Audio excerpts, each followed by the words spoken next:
Start my reading from Can't Hurt Me by David Goggins. Here I am. I was the sum total of the obstacles I had overcome, and even though I had told my story to students all over the country, I never stopped long enough to appreciate the tale I told or the life I had built. Built in my mind, I did not have the time to waste. I never hit snooze on my life clock because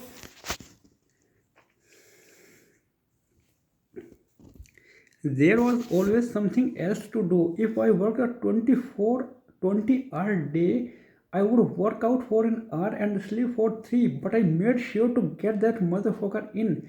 My brain was not wired to appreciate, it was programmed to do work, scan the horizon, ask what is next, and get it done.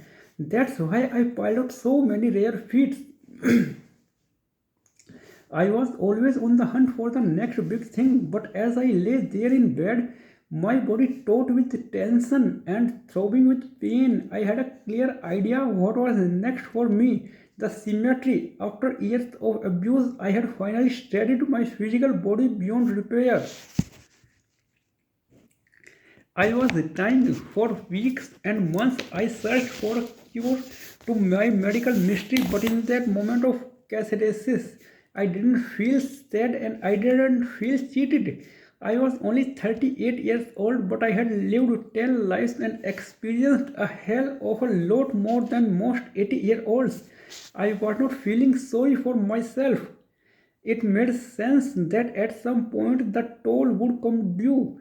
I spent hours reflecting back on my journey. This time I was not sifting through the cookie jar while in the heat of battle hoping to find a ticket to victory.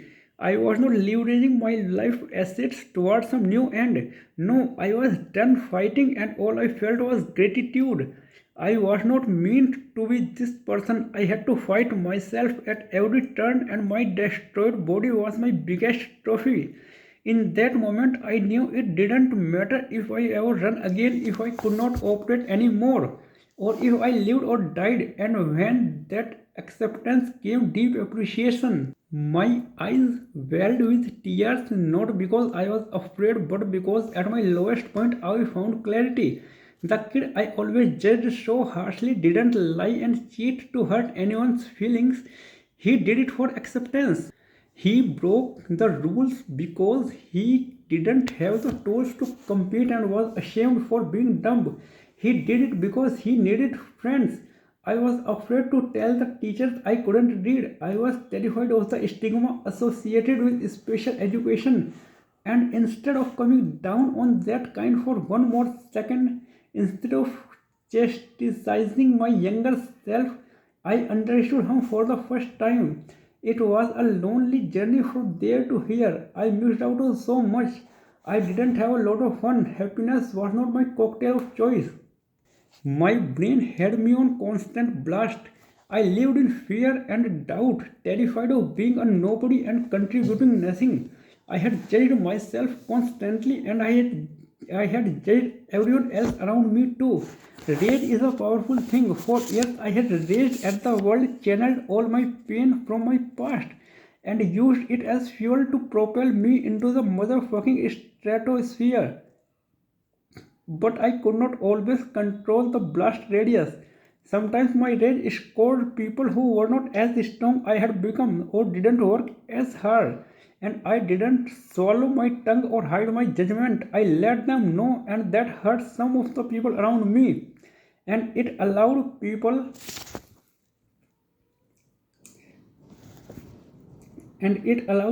who didn't like me to affect my military career. But lying in bed on that Chicago morning in the fall of 2014, I let all that judgment go. I released myself and everyone I ever knew from any and all guilt and bitterness. The long list of haters, doubters, racists, and abusers that populated my past, I just couldn't hate them anymore. I appreciated them because they helped create me. And as that feeling stretched out, my mind quieted down. I had been fighting a war for 38 years, and now, at what looked and felt like the very end, I found peace. In this life, there are countless trails of self realization, though most demand intense discipline, so very few take them.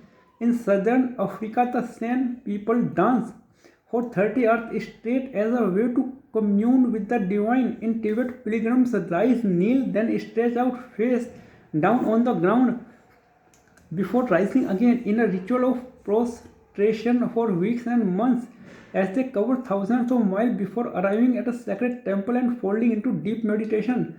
In Japan, there is a sect of Jain monks that run 1000 marathon in 1000 days in a quest to find enlightenment through pain and suffering. I don't know if you could call what I felt on that bed enlightenment, but I do know that pain unlocks a secret doorway in the mind, one that leads to both peak performance and beautiful silence.